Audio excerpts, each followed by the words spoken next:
Trump's visit to China has restored my fucking will to live. Like, if you're wondering how it's going, look at Trump's face and then look at Xi's face. It's so good. He's having such a bad time. It is incredible. This screenshot is from a press conference where they were asking Trump how the talks are going, and he said, "Oh, they're going very well. China's a very beautiful country." And then they asked, "Have you guys discussed Taiwan?" And Trump just straight up refuses to answer. I told y'all yesterday when I made the video, I said there's gonna have to be some U.S. concessions on Taiwan because, like, the Chinese are gonna want to make this trade deal, but they're not gonna do it without concessions, and they are holding all the fucking cards. So yeah, there were concessions on Taiwan. We don't know what they were yet, but yeah, this picture really speaks 1,000 words. The Chinese are absolute masters at diplomacy. Like, I feel like we don't give them enough credit because they are at once kind of dogging Trump out in these really subtle ways that you couldn't really call out as being disrespectful, but they're also like kissing his ass. Like, for example, she did not meet him at the airport. And he usually will meet foreign leaders at the airport. So I was like, you're not really important. We'll give you the whole, the whole warm welcome with the kids waving the flags and the chanting and everything. But like, you can have our vice president, you can have our JD Vance welcome you at the airport. Like, girl. But reportedly, they will be playing the YMCA, Trump's favorite song about gay men cruising.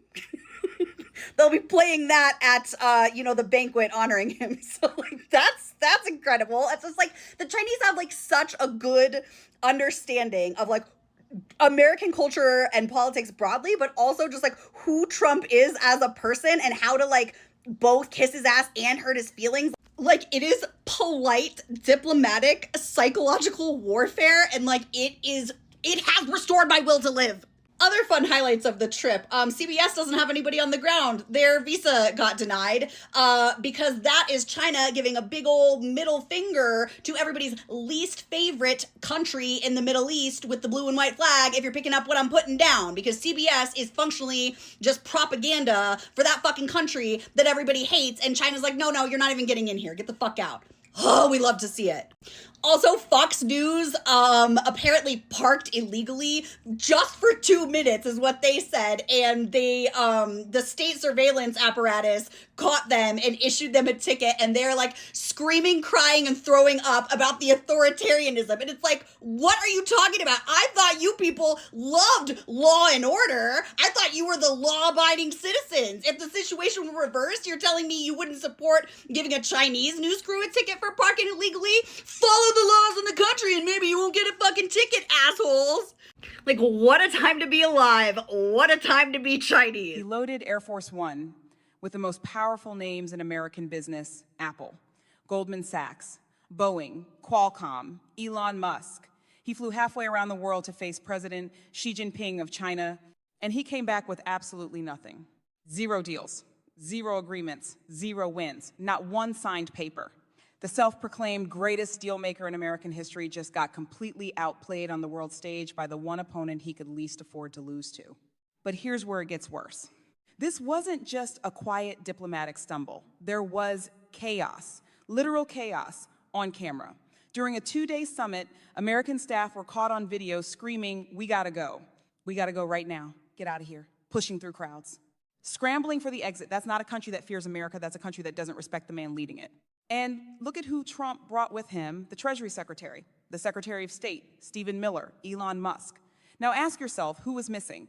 Howard Lutnick, the Commerce Secretary, the one person you'd expect at a trade mission, gone. Sidelined right after a tense congressional appearance about his ties to Jeffrey Epstein. No explanation, just absent. And Melania, she skipped it too. Said she had a calendar conflict, a personal anniversary. Think about that. Even the First Lady could reportedly sense the stench of failure from 7,000 miles away and chose not to show up. Now here's the part nobody's talking about loudly enough. While Trump was getting outmaneuvered at the table, China was doing something far more dangerous off it. Hong Kong, under Beijing's direct watch, is the financial pipeline quietly keeping Iran's military funded. Ghost ships moving, sanctioned oil, shell companies funneling cash, arms brokers supplying drones and weapons, Hong Kong banks like HSBC and Standard Chartered reportedly absorbing fines and continuing to do business with Iran anyway. This is documented. This has been reported. And the Trump Treasury Department has completely ignored it. Why? Because China knows exactly how to handle Trump. Roll out 300 schoolgirls on the tarmac to sing him a song, and apparently that's enough. The leverage disappears. The tough talk evaporates. And now Trump wants to reward all of this by opening American industries to Chinese Communist Party investment. He's bragging about $20 trillion in foreign investment, but look around your community. Do you see one new factory, one shovel in the ground? Because those promises aren't real. His own tariff strategy was gutted by the Supreme Court, and the investment pledges followed it straight into the ground.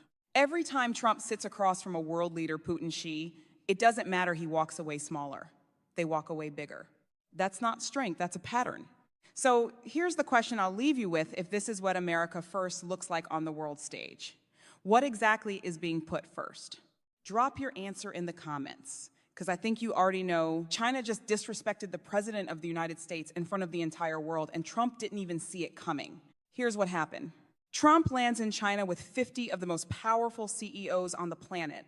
Elon Musk, Tim Cook, Jensen Huang from NVIDIA, Larry Fink from BlackRock, the CEO of Goldman Sachs, Boeing, Citigroup. He's rolling in like he owns the place thinking China's gonna roll out the red carpet. They didn't. China's biggest state newspaper, China Daily, put Trump's visit on a sidebar. A sidebar. You know, what was the front page? Xi Jinping's meeting with the leader of Tajikistan, a country most people can't even find on a map. Meanwhile, CCTV and Xinhua, China's most powerful media platforms, didn't mention Trump's visit at all. Not a single word. The President of the United States showed up, and China's response was essentially silence. And here's where it gets brutal. Just 1 week earlier, Iran's foreign minister flew into Beijing, and China plastered that meeting everywhere. Front pages, websites, state TV, a full hero's welcome for Iran. While Trump got a sidebar next to Tajikistan, that's not an accident, that's a message. Because while Trump was flying over the Pacific calling Xi Jinping, and I quote, an amazing man like a king, Xi was already building a new world order without him. China and Iran just agreed on a 4-point regional security plan for the Middle East. No America, no US influence. China as the guarantor, Iran as the regional power, and Beijing is signaling, we don't need you at the table.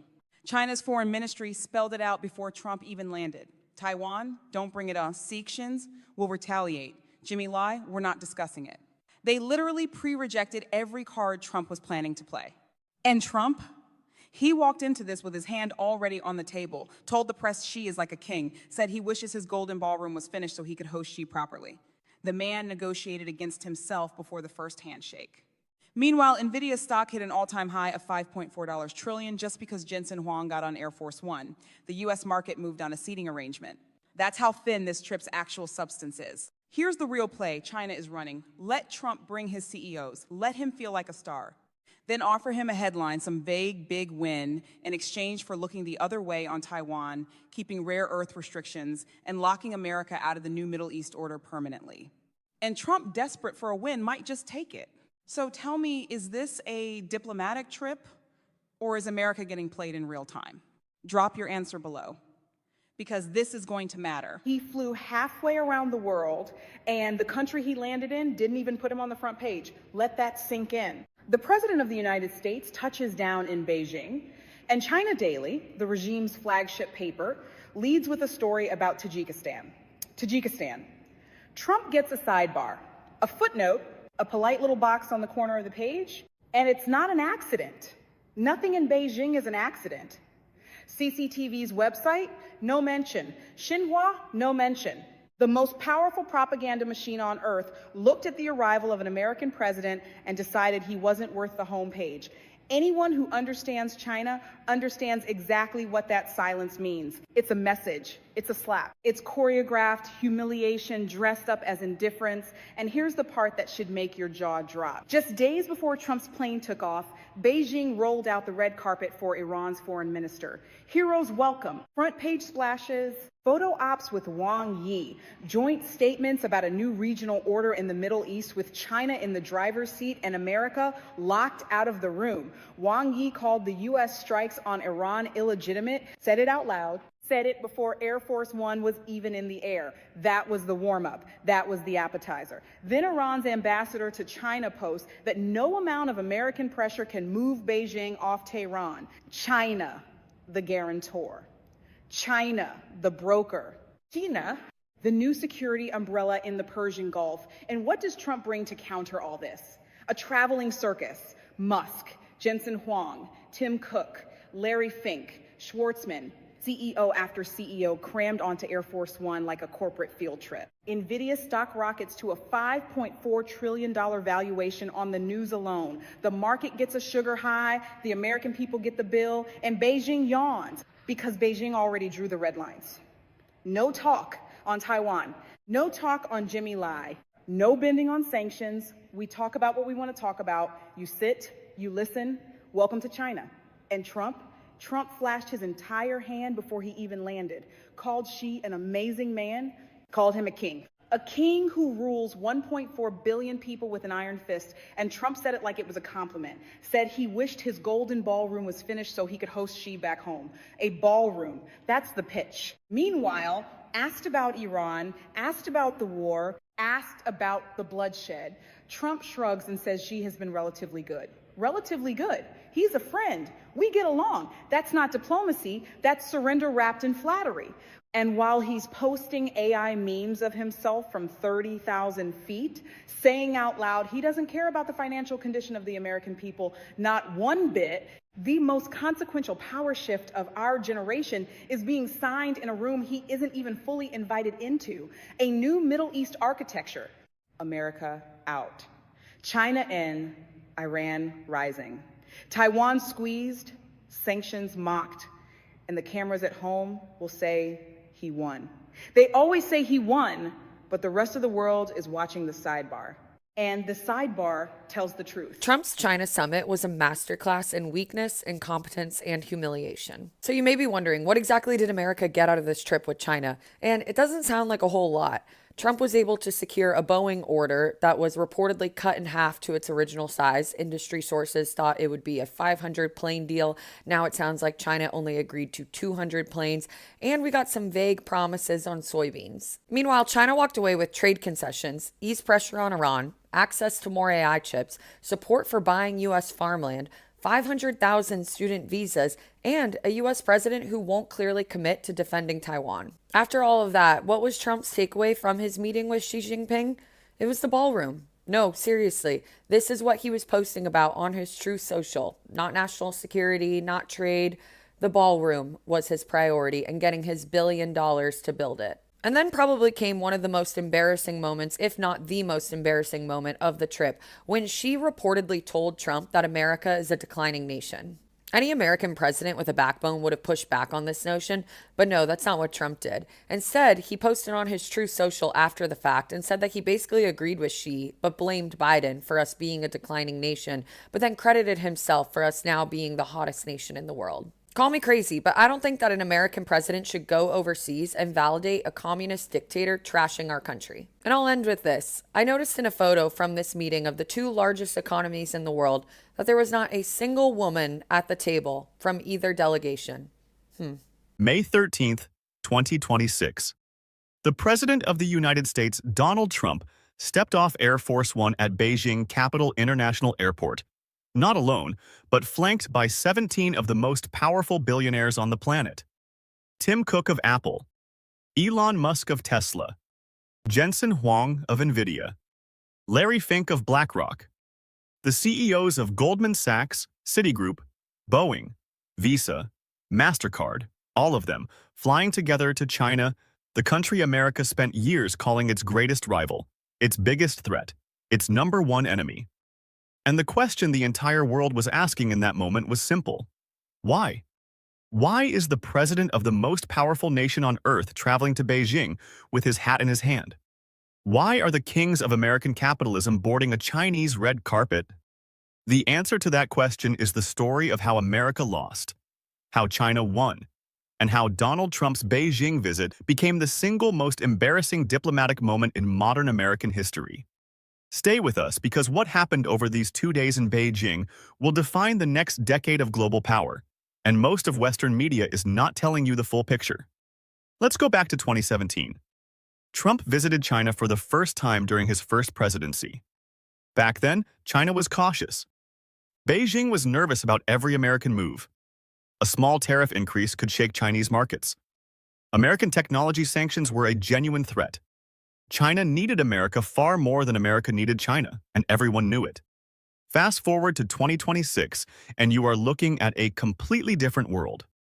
China's economy grew by better than expected 5% in 2025, extending that momentum into the first quarter of 2026. Chinese exporters had successfully pivoted away from American markets, finding new buyers across Asia, Africa, the Middle East, and Latin America.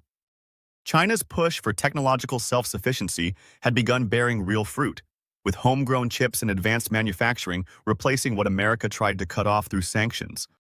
While America was dealing with inflation, a bruising trade war, an ongoing military conflict in Iran, and soaring oil prices from the blocked Strait of Hormuz, China was quietly consolidating power, building alliances, and positioning itself as the indispensable nation.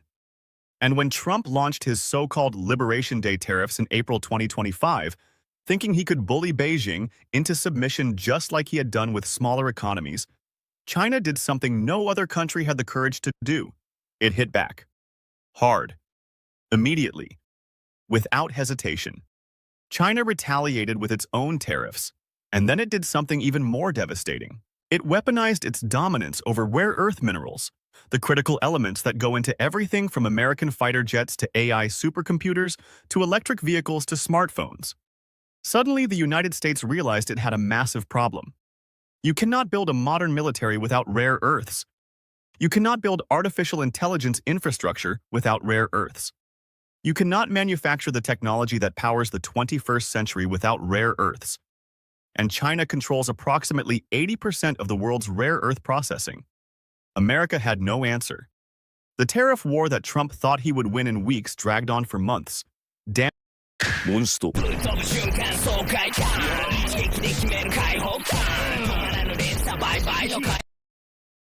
Damaged American businesses, raised prices for American consumers, and ultimately forced Washington to come back to the negotiating table. That negotiating table was in Beijing. And that is exactly where Trump found himself on May 13th, 2026. Now let's talk about what Trump actually wanted from this visit, because understanding his agenda is what makes his failure so complete, so total, and so humiliating. Trump arrived in Beijing with 3 major demands. 3 things he desperately needed from Xi Jinping, and he left without a single one of them. The first demand was Iran. Since February 2026, the United States and Israel had been at war with Iran. The conflict had dragged on far longer than the Trump administration ever anticipated. They predicted it would be over in 4 to 6 weeks. It was not. Iran had closed the Strait of Hormuz, the narrow waterway through which roughly 20% of the world's oil passes every single day. The closure sent global energy prices through the roof, adding economic pain on top of an already struggling American economy. Trump desperately needed China to use its enormous influence over Tehran to pressure Iran into reopening that strait. China is Iran's largest trading partner. China buys more Iranian oil than any other country on earth. If Beijing told Tehran to reopen the strait, Tehran would almost certainly listen. Trump came to Beijing and asked Xi for exactly this. And Xi said no, not dramatically, not rudely, but firmly and clearly. No, because why would China help America end a conflict that is currently weakening America's economy, draining America's military resources, and giving China enormous geopolitical leverage? The Iran war was not hurting China. It was helping China. Every week that America was bogged down in the Middle East was another week China could expand its influence across Asia and the global south without American interference. Trump had nothing to offer China that was worth giving up that leverage, and she knew it. The second demand was a historic